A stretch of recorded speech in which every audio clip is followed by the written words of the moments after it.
We're going to talk about DC crypto regulation. It's a real hot topic these days. And this is an interesting development because the CFTC is out here saying, hey, crypto should be our thing. SEC, Gary Gensler, back off, bro. This is for us. A big chunk of the total crypto market cap, that's a commodity, according to existing designations of what Bitcoin and Ethereum is in the marketplace. Why aren't we running this thing? Commodities are in our name. So that's the latest from acting CFTC chair in a Senate hearing today. Interesting because we keep hearing about all the ways that crypto might be regulated in DC, and the CFTC clearly wants to angle in on that. So I'm going to toss this straight to Jen, because Jen is looking at the US context from Canada. And I think it's always interesting to get that outsider's perspective. Jen, what's going on here? What's this brewing turf war all about, as far as you can tell? I just think regulators, they move so slow in some respects and so fast in others. And I think before we even get into the turf war, we need to just define what crypto is, how it's classified, and the criteria that goes into that classification. And then we can easily determine who is going to regulate it. I feel like we've jumped over so many steps. And I'm saying we, like I'm in the US of A, but the US has jumped over so many steps when it comes to this story. I just think it's kind of ridiculous. I think we need to take a few steps backwards, define what's actually going on, make sure everyone understands crypto, and then it will be easier to identify who the crypto cops can be. But Will, I see you smirking up there, so I'll bump it up. You're smirking. Okay, fine. No, I think the CFTC is right in some regards, but the SEC does have a place if you take the approach that there should be regulators in the space at all, which I know Naomi would take preference with. But I will say that it makes sense for the CFTC to be involved because a lot of these assets are commodities in a sense. Bitcoin is supposed to be like a currency. Ethereum is supposed to be gas for the blockchain, kind of like a digital oil of sorts. At least that's what it was originally intended for. A lot of these other cryptocurrencies tout themselves as just payments on a network. They're used to fuel the network. It's not just a currency, or it's not just a security. So there is a huge difference between those two things. The security promises investment returns, and it's kind of like, you have ownership of part of a company. You don't have that with a lot of these tokens. You don't have ownership of a part of a company with Shiba Inu. You just don't. You have a part of a great joke, but you don't have anything else besides that.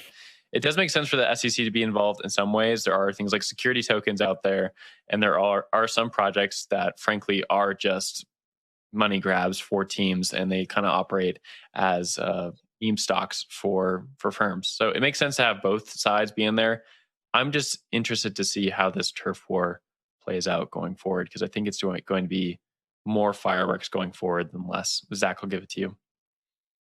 I think it's really complicated. I mean, you talk about like securities as being, guaranteeing future earnings, right? Well, like proof of stake as a concept, right? In which you stake tokens to a network and you earn rewards for doing so.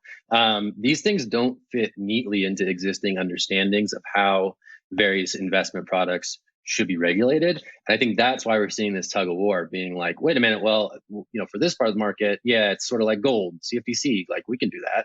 And then for this part of the market that we're still trying to figure out, it is kind of like securities. It may not be about owning a company per se, but it does resemble securities in some key features. So it's interesting to see this battle keep playing out. And, as the market cap of the total crypto market cap gets bigger and bigger, these questions and these fights are going to get louder and louder. And I think we're starting to see that, especially when it comes to the alphabet soup of agencies in DC itself.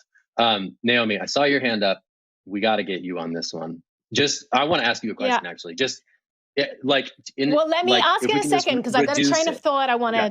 All right. I just want to follow something you were saying before. So you're talking about, and Will, you were talking about this as well, about like these DAOs and how you own part of a company and all of this stuff.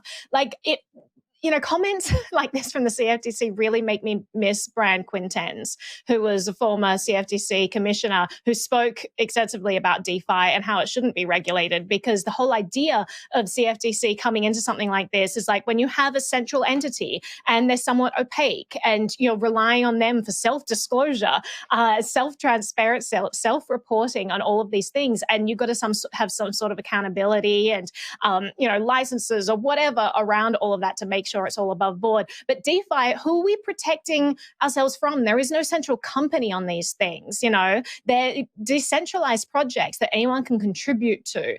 And so that risk is like kind of on the individual. And that's what Brian Quintenz has said historically, that it's on, you know, individual responsibility to be looking into this. And CFTC actually has no role. And, you know, this whole thing, it made me laugh in a kind of sad, bitter kind of way when I was reading this, because it's like he's saying things like, oh, he acknowledged that regulating crypto would be a departure from the agency's historic role as a commodities regulator. But he said the sector is important enough that the shift would be warranted. It's like... It's like he's saying like, oh, okay. I mean, I would be okay with being the emperor of the world. I think that it's important enough that I'm willing to step up to the plate and rule everything. I know it's a burden on me, but I'm willing to take the job and control all of the things. Like, it's such a blatant power grab. And it's kind of guys like couched in this idea of like, well, you know, we're willing to step into the role because it's so critically important. And he says specifically, I think it's critically important to have a primary cop on the beat. And certainly the CFTC is prepared to do that if the committee so wishes. It's just like such an understated way of saying like, yes, they are trying to get more power over this giant burgeoning industry that is like trillions and trillions of dollars large. So it's just like, I don't know, it just seemed ridiculous to me. Like, you guys should get out of crypto. Like, this isn't your world. But Zach, I'm going to throw this to you. All right, one CFTC official did get out of, he got into crypto. You mentioned Quintenz, right? He's with Andreessen Horowitz now. He's on the A16Z team, which is ramping up its lobbying efforts in DC itself. So this is my question, just in purely reductionist terms, let's speculate. Is this bullish for crypto regulation or bearish if the CFTC were to take a stronger role relative to the SEC? I'm putting that to you, Naomi, and then we'll shut it down. That's such a good question, because anytime that the government is focused on attacking each other, it means that they're spending less energy attacking all of the actual people building value in the world. So I kind of encourage that.